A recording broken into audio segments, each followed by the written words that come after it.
Hello everyone, let us start with Shooting an Elephant by George Orwell. Let us start with the introduction first. This essay was published in 1936 and ये अभी clear नहीं है कि ये एक autobiographical एसे है या फिर नहीं है। इस एसे में ऑरवेल ने अपना एक्सपीरियंस शेयर किया है जब वो एक ब्रिटिश ऑफिसर थे south east Asian colony of Burma में, एंड उस टाइम उनकी एज सिर्फ 19 ईयर्स थी एंड वो एक इनएक्सपीरियंस्ड पुलिस ऑफिसर थे।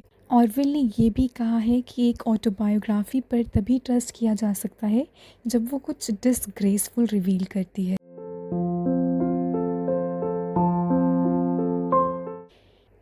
सो शूटिंग एन एलिफेंट एक नरेटिव ऐसे है जब जॉर्ज ऑरवेल एक पुलिस ऑफिसर के तौर पर काम करते थे ब्रिटिश राज के लिए इन कॉलोनियल बर्मा।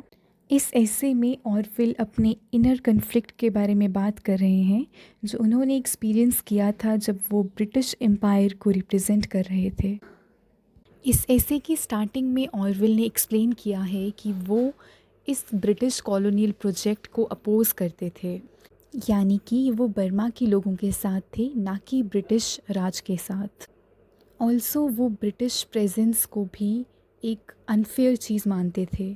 अब बाहर से तो वो एक पुलिस ऑफिसर ही थे एंड उनको बहुत सारे चैलेंजेस वहाँ पर फेस करने पड़ते थे क्योंकि वो ब्रिटिश एम्पेरियल पावर को रिप्रेजेंट कर रहे थे और जो बर्मा के लोग थे वो उस एम्पायर को बहुत नफ़रत करते थे। इस वजह से वो ऑरवेल से भी नफ़रत करते थे क्योंकि ऑरवेल उसी एम्पायर का एक फेस थे।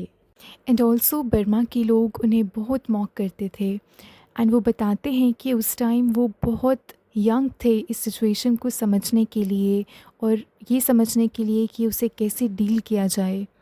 और बर्मा के लोगों को मॉक करना बहुत अच्छे तरीके से आता था ब्रिटिश को। सो इसीलिए ऑरवेल का यही फोकस रहता था कि वो इस मॉक करने से कैसे बचें।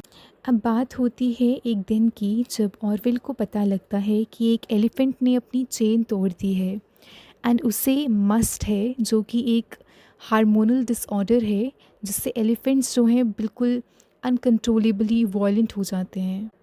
और ये जो एलिफेंट है ये बाज़ार में बहुत ज़्यादा हिवॉक क्रिएट कर रहा है and as a police officer Orwell की भी एक रिस्पॉन्सिबिलिटी है कि वो वहाँ जाकर देखें कि क्या हो रहा है। तो उन्होंने एक छोटी सी राइफ़ल ली और जाने का सोचा with no intention of killing the elephant. And जब वो पहुँचते हैं टाउन में तो देखते हैं कि उस एलिफेंट ने कितना मेस क्रिएट किया है। उस एलिफेंट ने ग्रास हट्स, गार्बेज डिस्पोजल सबको डैमेज किया है एंड इस एक्सटेंट तक बढ़ गया था कि उसने एक इंसान को भी मार दिया है। अब ये सब देखकर Orwell sense for an elephant rifle, even though उनकी अभी भी कोई ऐसी इंटेंशन नहीं है कि वो एलिफेंट को मारे। एंड वो उस जगह पर पहुंचते हैं जहाँ पर वो एलिफेंट प्रेजेंट होता है along with his elephant rifle. And जब वो एलिफेंट को देखते हैं तो उन्हें इंस्टेंटली ऐसा लगता है कि कितना गलत होगा कि अगर मैं इसे किल करूँगा। He still has no intention of killing the elephant and वो उस एलिफेंट की ब्यूटी को डिस्क्राइब करते हैं, उसकी वैल्यू को डिस्क्राइब कर रहे हैं एंड वो कह रहे हैं कि अगर वो इस एलिफेंट को मारते हैं तो वो उनके लिए एक मर्डर की तरह होगा। बट अब उनका एक सेकंड थॉट तब आता है जब वो पीछे देखते हैं। वो इतने सारे लोग जो उन्हें देख रहे होते हैं, जो बर्मीज़ लोग हैं, वो एक बहुत बड़े क्राउड में वहाँ पर इकट्ठे होते हैं, अराउंड 2000 पीपल। एंड वो फील करते हैं कि उन लोगों को बहुत उम्मीद है उनसे कि वो अपना पुलिस ऑफिसर होने का रोल प्ले करेंगे। एंड सबसे ज़्यादा उन्हें ये रियलाइज़ होता है कि अगर वो इस मौके को जाने देंगे तो बर्मा के लोगों को एक बहुत बड़ा मौका मिल जाएगा उन्हें मॉक करने का। एंड उन्हें इस थॉट से ज़्यादा कुछ डराता नहीं है कि उनकी ह्यूमिलिएशन होगी। एंड जब वो ये सोचते हैं तो उन्हें इस बात का भी डर नहीं रहता है कि एलिफेंट जो है उन्हें डैमेज करेगा या उन्हें मार सकता है। उन्हें इस सब सोचने के बाद एक बहुत बड़ी बात रियलाइज़ होती है कि जो पूरा एम्पायर का स्ट्रक्चर है ये ऑफिसर्स के पर्सनल फियर ऑफ ह्यूमिलिएशन पर टिका हुआ है। अब ये सब सोचने के बाद he gets down on the ground और एलिफेंट को शूट करते हैं एंड जब वो हिट करते हैं उस एलिफेंट को तो जो क्राउड है वो बहुत शोर मचाता है, बट वो एलिफेंट एक बार फायर करने से नहीं मरता है। तो ऑरविल फिर से फायर करते हैं एंड इस टाइम जो एलिफेंट है वो अपनी नीज़ पर गिर जाता है। एंड ऑरविल फिर से फायर करते हैं। इस बार जो एलिफेंट है वो गिर जाता है, बट स्टिल वो अभी मरा नहीं है।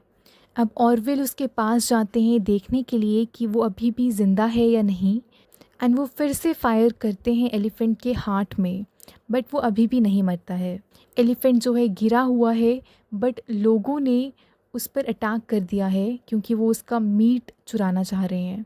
अब इसके बाद ऑरविल जो है वहाँ से चले जाते हैं, इवन दो एलिफेंट अभी भी ज़िंदा है, वो अभी सफ़र कर रहा है, मतलब अभी वो मरने की हालत में है, बट वो अभी मरा नहीं है। अब इसके बाद वो रियलाइज़ करते हैं कि उस एलिफेंट को मरने के लिए कम से कम हाफ एन आवर लगा। एंड इस बारे में बहुत डिस्कशन हो रही थी बाकी पुलिस ऑफिसर्स के बीच में कि ऑरविल ने ये सही किया या गलत किया। जो ओल्डर पीपल थे वो सोचते थे कि उन्होंने सही किया, एंड जो यंगर लोग थे वो सोचते थे कि बहुत शेमफुल बात है एक एलिफेंट को शूट करना, सिर्फ इस रीज़न से कि उसने एक बर्मीज़ कूली को मारा था।